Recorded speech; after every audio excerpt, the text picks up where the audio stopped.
ఒక కథ సిట్టింగ్ అంటే హ్మ్. డైరెక్షన్ డిపార్ట్‌మెంటు, హ్మ్. దాని తాలూకా స్క్రీన్ ప్లే రైటరు, లేదా డైలాగ్ రైటరు, ప్రొడ్యూసర్ గారు, హ్మ్. అలా కెమెరామాన్ గారు అందరూ కూర్చొని ఒక సమిష్టి ఒక ఫ్యామిలీలాగా కథ వినేవాళ్ళు, కథను చర్చించేవాళ్ళు, కథలో లోటుపాట్లు రెక్టిఫై చేసుకునేవాళ్ళు. ఓకే. ఇది ఎందుకు ఆడుతుంది? ఎందుకు ఆడదనే దాని మీద కూడా ఇంత చేసినా కూడా కొన్ని సినిమాలు ఫ్లాప్ అయినాయి. ఫ్లాప్ కొన్ని అయింది. అవును. సినిమాలు ఫ్లాప్ అయినాయి. హ్మ్. హ్మ్. కానీ ఇనీషియల్‌గా మనం పెట్టాల్సిన ఎఫర్ట్ పెట్టకుండా, ఇదే కరెక్ట్ హ్మ్. అనుకోని ఎళ్తున్న రోజులు ఇవి. నాకు ఓకే. ప్రెజెంట్ తెలిసినంత డేస్. వరకు హ్మ్. Present days. హ్మ్. మరి అంత చేస్తున్నారనుకుంటా.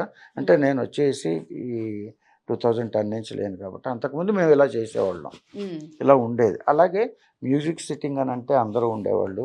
హ్మ్. మ్యూజిక్ డైరెక్టర్ ఒక ట్యూన్ ఇస్తే, ఒక ఓకే. లిరిక్ రైటర్ అక్కడే ఉండేవారు. హ్మ్. రాసేవాళ్ళు. అందరికి బావుందనుకోని గో హెడ్ అని ఎళ్ళేది. రైట్.